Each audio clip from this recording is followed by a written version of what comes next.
Bolehkah jin merogol wanita tanpa pengetahuan wanita tersebut? Boleh.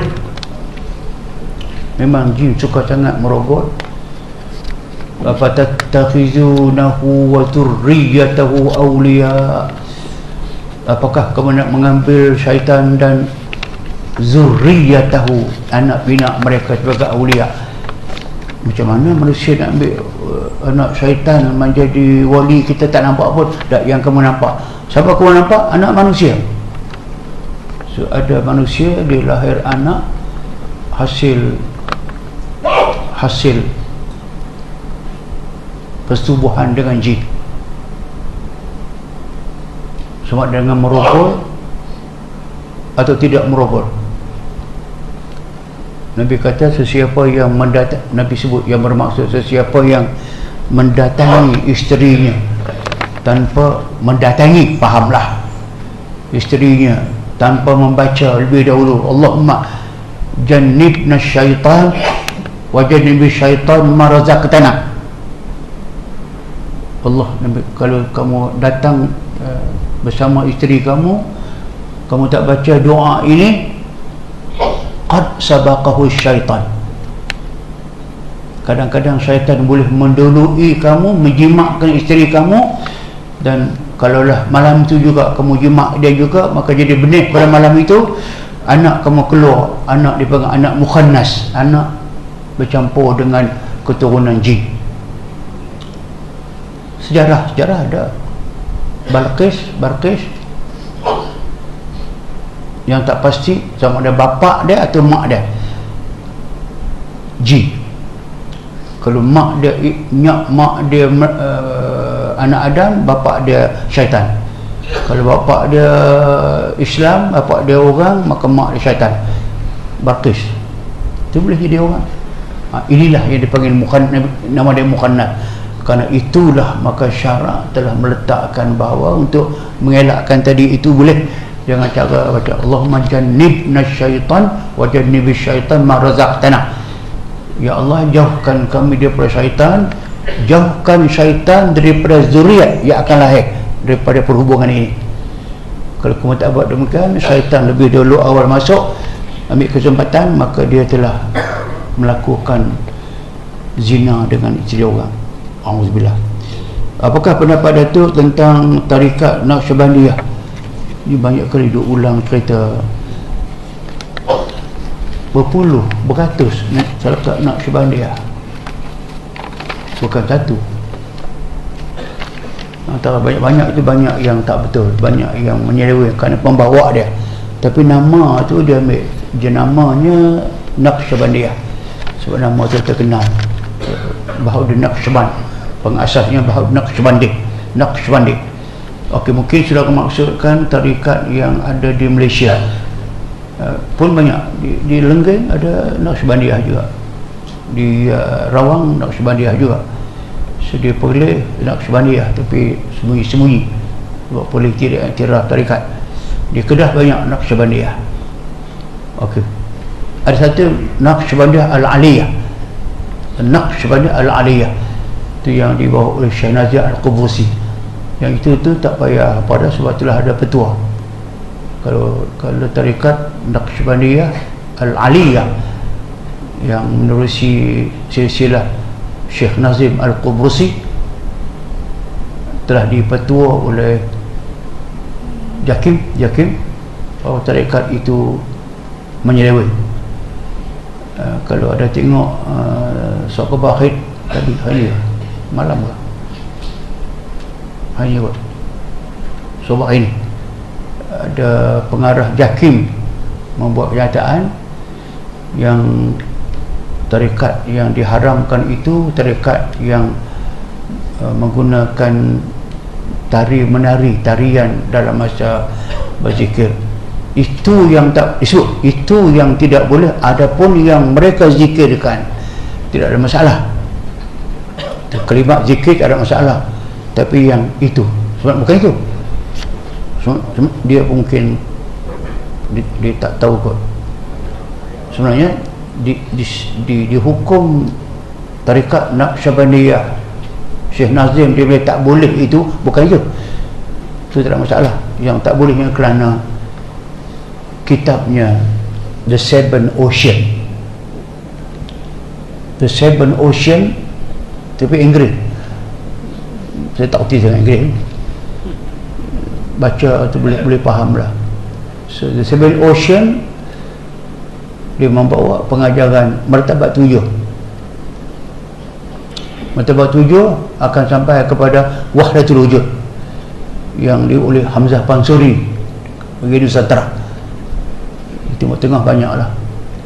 So wahdatul wujud ialah kepahaman kepada yang ada ini hanya satu je,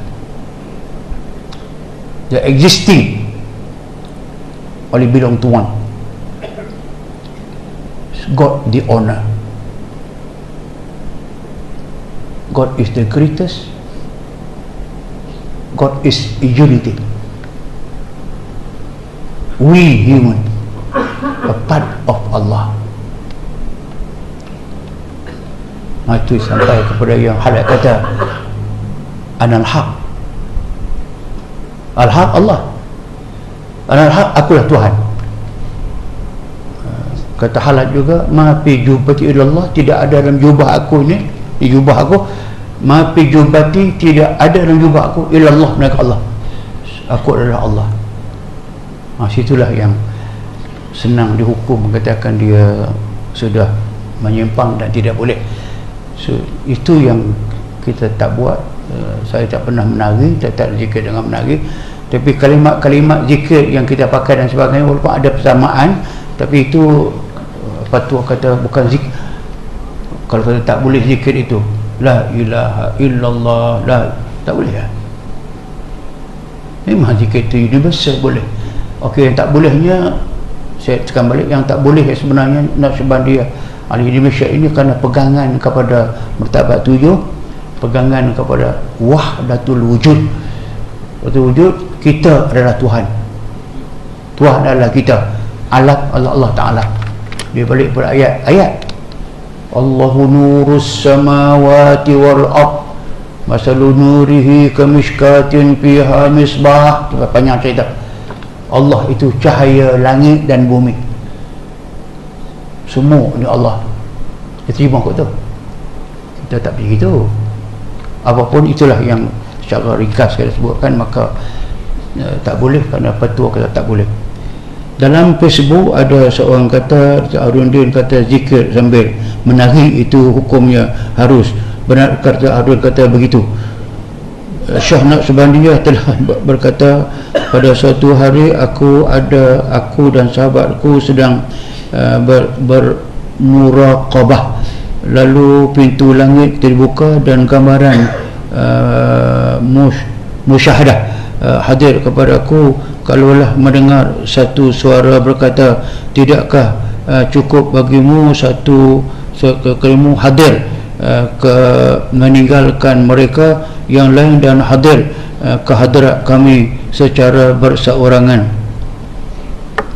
Inilah yang tadi kebetulan tu. Petul kebangsaan 3 April 2020 tu mengatakan percakapan Naqsyabandiyah ayah adalah menyeleweng dan bercanggah pengajaran Islam, sedangkan mengapa tiada lagi. Okey, samalah. Kita bahagian yang akhir itu telah saya jawab, memang diharamkan. Sebahagian awal itu telah saya jawab, kita katakan bahawa dia sudah menyeleweng. Dan bahagian yang kedua yang mengatakan muraqabah, musyahadah, itu semua itu dipanggilkan panak. Itu yang mereka berlaku.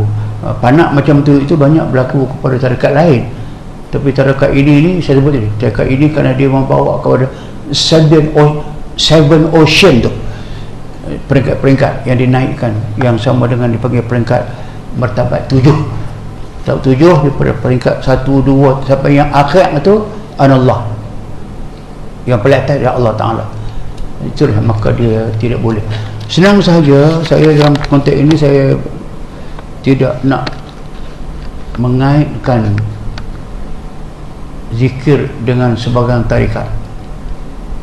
Macam anda berzikir tadi dengan saya masa maghrib, subhanallah, subhanallah, subhanallah, subhanallah, alhamdulillah, alhamdulillah, alhamdulillah, Allah Akbar, Allah Akbar. Kita tidak kait dengan sebagian tarikat, tapi dia zikir. Wa yazkurunallaha qiyaman wa qu'udan wa ala junubihim wa yatafakkaruna fi khalqis samawati wa ard rabbana ma khalaqta hadha batila subhanak faqina adzabannar. Ini ayat yang pada saya membolehkan yang nama dia zikir. Boleh ke tidak aku dengan menari? Istilah menari itu walaupun anda tak faham sangat, saya jawab boleh, kerana Nabi pernah berzikir atas belakang unta. Sahabat naik unta berzikir. Anda boleh bayang ke tidak orang atas belakang unta, unta berjalan tu, orang duduk macam mana? Kalau unta laju, anda boleh berzikir dengan Allahu Allah haq, Allahu Allah. Dia tak ini. La ilaha illallah, la ilaha illallah. Itu dengan sendirinya. Okey. Ayat tadi.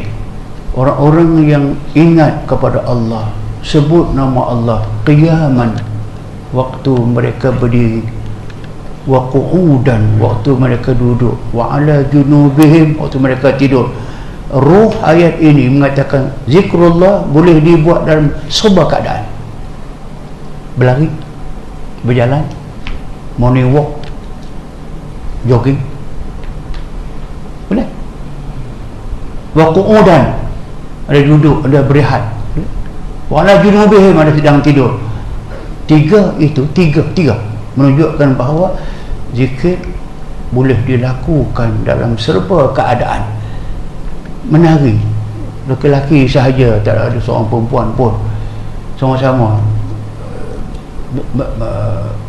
melepasi jemu, melepasi mengantuk, melepasi rasa malas dan sebagainya, datang kegirangan, tapi menari dengan ingat nama Allah. Malah kalau zikir pun tak ingat kepada Allah, dia bukan zikir. Sebab zikir terbaik zikir hati. Sebab saya katakan apapun, tapi itu adalah pandangan, sehinggalah kepada adakah tidak ayat Quran atau hadis yang melarang, yang kata jangan berzikir sambil menari. Saya tak jumpa.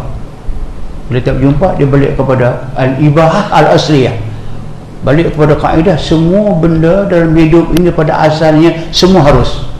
Sampai ada hukum tak boleh, baru tak boleh menari. Saya pernah baca, tapi saya tengok balik, nak kena cari balik. Saya pernah baca sahabat bila dalam peperangan, sedang dalam mereka pegang pedang, tiba-tiba diberitahu kata musuh sudah menyerah, musuh sudah lari, musuh sudah kalah. Mereka memuji Allah dengan menari dengan pedang mereka. Itu yang kita nampak Arab sekarang, sampai kepada Malik Abdullah pun menari, yang Saudi punya menari kebangsaan dia tu menari, mufti dia menari, tapi Allahu Allah dengan pedang mereka. Sebab tu saya katakan, maka atas itulah maka harus pada asasnya, walaupun tak pernah saya buat, kalau timbul mafasid, kerosakan yang nyata, barulah boleh. Tapi untuk mengharamkan satu benda tanpa nas yang sah, tanpa ada alasan yang kokoh berpegang, sukar. Siap. Tapi mereka berani. Timbul soalan tentang petua ASN, ASB. ASN, ASB itu yang memang orang tahu semua dah hukum dia. Bila petua kata harus, petua kata harus, walaupun ada dua mufti kata Selangor tak, Selangor tetap berpegang kepada haram. Okey, petua harus dalam keadaan nas Quran terang-terang, ahallallahu al-bai'a wa harrama riba. Allah menghalalkan jual beli dan mengharamkan riba. Riba haram, sikit pun haram. Sedangkan riba yang terlibat dalam section transaction ekonomi yang ada pada ASB itu daripada conventional bank melebihi 40% riba. 40% tinggi. Sedangkan biasa kita benarkan atau ihtiyar lah 5% ya, 5% unsur riba boleh masuk, pasal tak boleh mengelak. 5% boleh. Zaman saya 5%. Ini 40. Pun diberi petua kata boleh. Atas satu alasan, satu excuse darurat. Gunakan darurat. So darurat boleh terima ke itu darurat? Darurat dengan makna tadi, kalau tak makan mati, tak ambil riba kita pingsan. Adakah dengan tidak amalkan riba ASB kita pingsan? Saya tak ambil ASB, tak ambil ASN, tak miskin-miskin tapi tak kaya-kaya, tak apalah. Saya salute, saya terima itu sebagai fatwa, maka mereka tanggungjawab. Kata boleh, maka boleh. Sama dengan tadi, maka mengatakan haram, tapi jangan gunakan alasan itu rendah sangat. Kalau kena menari itu banyak alasan yang kita boleh menari. Tak apa. Macam Nabi menghalalkan tarian yang orang Ansar berkahwin. Dia kata, Aisyah, bagilah peluang mereka main gedang, dak berdufuf, gendang menari, kerana mereka menghadapi arus pengantin. Maknanya boleh terhibur, tapi jangan sampai melampau-lampau lah. Itulah dia pandangan saya.